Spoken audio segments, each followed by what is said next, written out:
Recce mission द्वारा आयोजित बहु प्रतिष्ठित 18तम महाशिशु पर्वर 21 रु आरंभ हो 23 रे 42 मोजा कुला सरिचुआ स्थित आरएम स्कूल ठारे महाआडंबर शेष होइछि। 130 स्कूल रु आसिथिबा शताधिक पिलांक मध्यरे होइथिबा विभिन्न प्रकार प्रतियोगिता रे भाग नैथिबा पिलांक मध्यरु 82 जण विजेतांकु सम्मानित करा जायथिला। स्कूल प्रांगण रे एक वर्णाढ्य परिवेश रे पिला मानंकु पुरस्कार वितरण करबाकू ओडिसार बहु ज्ञानी मानी रेकी मिशन रो प्रतिष्ठाता पूज्य विज्ञानी गुरु सुसंस्थ एम्स रो उपदेष्टा पद्मश्री अशोक महापात्र एफएम विश्वविद्यालय पूर्वतन कुलसचिव श्रीयुक्त कुमारवर दास नाइजर कुलसचिव श्रीयुक्त अभय नायक प्रोफेसर निरंजन पांडी प्रमुख उपस्थित शताधिक छात्र छात्री और अभिभावक मानंकु अनेक मार्गदर्शन करैथिले। पूज्य गुरु श्री संतों प्रत्यक्ष तत्वावधान होउतबा कार्यक्रम संपूर्ण दायित्व भारत भूषण राय को दियाजबा सह तांको एई कामरे रेकी मिशन समस्त गुरुसेना और शक्ति सेना माने पूर्ण सहयोग करथिले। तांको कहबा मुताबक उक्त कार्यक्रम 3 दिन व्यापी करा जायथिला। लिपु पृष्टि और शैलेन्द्र महांती अतिथि मानंकु स्वागत संबर्धना देथिबा बेले उपाध्यक्ष सरस्वती सामंतराय धन्यवाद अर्पण करथिले। यह एक राज्य स्तरीय शिशु मेली होइतिबारु पिलामानंक खाद्य पानीय और सुरक्षार संपूर्ण दायित्व गुरुसेनार मुख्य बापी बराळंकु दिया जायतिबा अध्यक्ष लक्ष्मीप्रिया महापात्रंक तत्वावधान रे करा जायतिबा कार्यक्रम रे तांको स्कूलर समस्त शिक्षयित्री यथा सरोजिनी महापात्र प्रियंका बेहरा तृप्ति नायक काजल प्रधान अलिभा दलाई प्रियतमा स्वाई वर्षा मूलिया स्मृति प्रज्ञा महापात्र कविता नायक आदि कार्यक्रम रे उपस्थित रही पूर्ण सहयोग करथिले। संयोजक आरपी सिंह मीडिया और निमंत्रित अतिथि द्वारा दायित्व सुचारू रूपे तुलैबा सह कार्यक्रम शेष में समस्त को धन्यवाद अर्पण करथिले।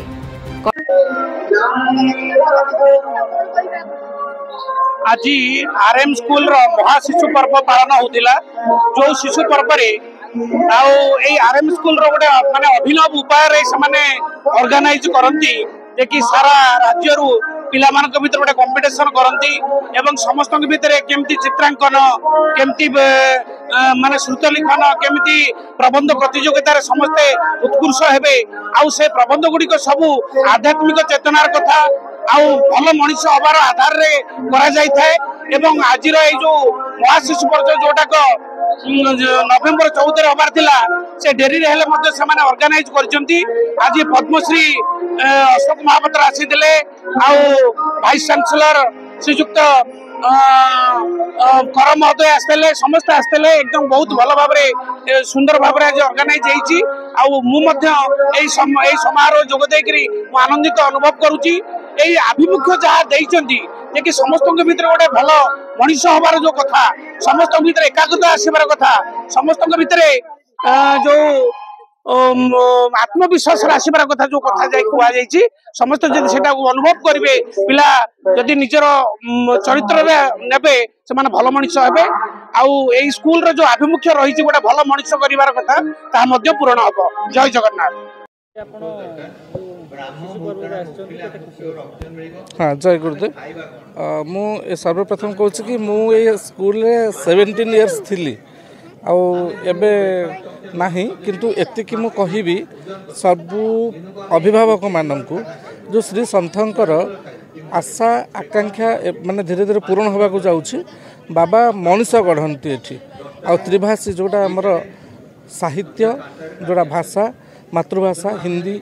बहुत प्राधान्य देते। एठू आमर स्कूल रु 2 जन ओएसबी पाई एबे रिसेंट 2 वर्ष हम सुकन्या रावल और पायल प्रियदर्शनी तेणु आम पाठ सहित साठ को गुरुत्व देते। गुरुदेव सब कहते जे साठ हेले ऑटोमेटिकली पाठ हो वास्तव में परिणत करिछि आज रेकी मिशन जोड़ा प्रतिष्ठित श्री संतों द्वारा आरएम स्कूल निश्चित रूपे मु कहिबी बहुत एटा गोटे भल प्रोग्राम आउ सब वर्ष माने पिलांक भितर जो कृति प्रतियोगिता जोटा आमर नाच हो गीत हो आमर चित्रांकन प्रतियोगिता एठू जाइए स्टेट लेवल रे पिला भी पहुँचले तेणु यहाँ सर्व माने सब वर्ष एमती जारी रहू निश्चित यहाँ गोटे स्वागत योग्य कथा।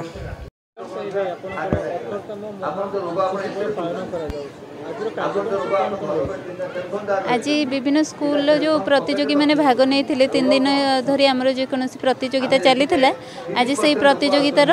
फलाफल घोषणा होची एवं पुरस्कार वितरण होची ता छडा आम विद्यालयर वार्षिक उत्सव से आम प्रस्तुत जारी रखी पाखापाखि 100टी विद्यालयर छात्र छात्री आम भाग नहीं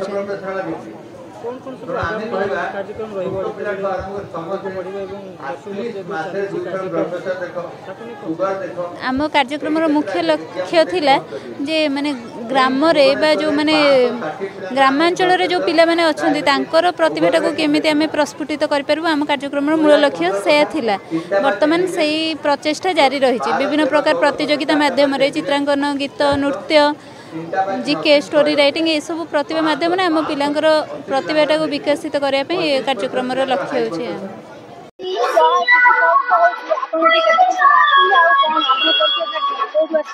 मो ना श्रद्धांजलि दास मुझे सरस्वती विद्या मंदिर स्कूल पढ़ुची बदमपुर ग्राम आसी आठिकी मु 12 वर्ष पाखे आसूँ प्रति वर्ष किसी ना कि हुए काली मोर नृत्य खुशी होना से मतलब आज डाक नृत्य प्रदर्शन करने मुझे आसी बहुत खुशी होती गोटे अनुष्ठान खोली प्रति वर्ष प्राय टाइम तो आसे कि तुम भी मो परफॉर्मेंस दिए बहुत खुशी हुए। कटक सदर शिवनी मोजुड़ी रिपोर्ट बे न्यूज।